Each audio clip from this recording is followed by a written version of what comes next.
सुप्रभात प्यारे मित्रों। जीवन जीने की कला में हम लोग आगे की ओर बढ़ते हैं और देखते हैं कि ये स्वयं मैं कौन हूँ, मैं का क्या स्वभाव है। वस्तुतः किसी वस्तु को जानने के लिए या स्वयं को जानने के लिए हम क्या माध्यम अपना सकते हैं, कैसे जान सकते हैं। हमारे शास्त्रों में, ऋषि मुनियों में आत्मा परमात्मा को जानने की अत्यंत बृहद व्याख्या किए हैं। उनके स्वरूप, स्वभाव सभी के बारे में कहा गया है, बताया गया है।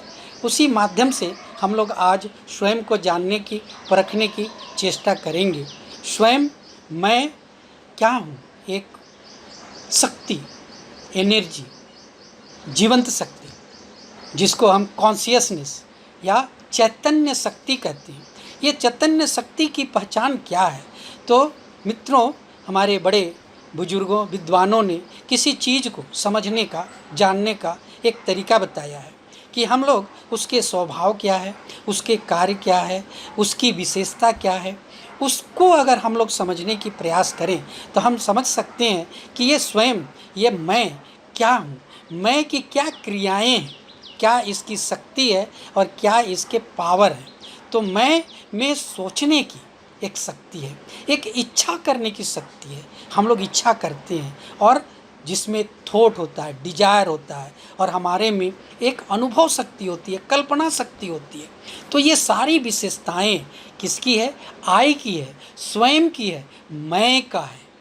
मैं सोचता हूँ, मैं करता हूँ, मैं विचार करता हूँ, मैं जानता हूँ, मैं एक्सपेक्ट करता हूँ। तो ये सारी चीज़ें किस में पाई जाती है? ये आई में पाई जाती है, मैं में पाया जाता है। ये आत्मा का स्वभाव है। मित्रों, ये आई का जो स्वरूप है यह नित्य है, ये कभी नहीं बदलता है। हम लोग क्या देखते हैं? चिंतन शक्ति हमेशा सदैव चलते रहती है। हम हमेशा डिजायर करते हैं, अनेक प्रकार की भावनाएं, विचार आते रहते हैं, जाते रहते हैं। तो ये पावर किसकी है? ये स्वयं की है। शक्ति किसकी है? ये आत्मा की है। इसके चले जाने से जिस प्रकार से शरीर कोई क्रियाएं नहीं कर पाती, और ये शरीर क्या है? एक नश्वर चीज़ है, एक मृत चीज़ है, क्योंकि इसका निर्माण ही पंचभौतिक तत्वों से हुआ है, जिसमें कि आकाश, वायु, जल, पृथ्वी, अग्नि का समावेश है। और जब ये शरीर मर जाता है तो इन्हीं 5 तत्वों में मिल जाता है। लेकिन एक जो नित्य तत्व है, एक शाश्वत तत्व है, वह सदैव रहता है। वो परमात्म तत्व, वो आत्म तत्व, जिसके बारे में ऋषि मुनियों ने बृहद व्याख्या की है। आज हम लोग जानेंगे कि ये आई स्वयं की जो जानने की शक्ति है वो क्या है और ये कहाँ से आती है।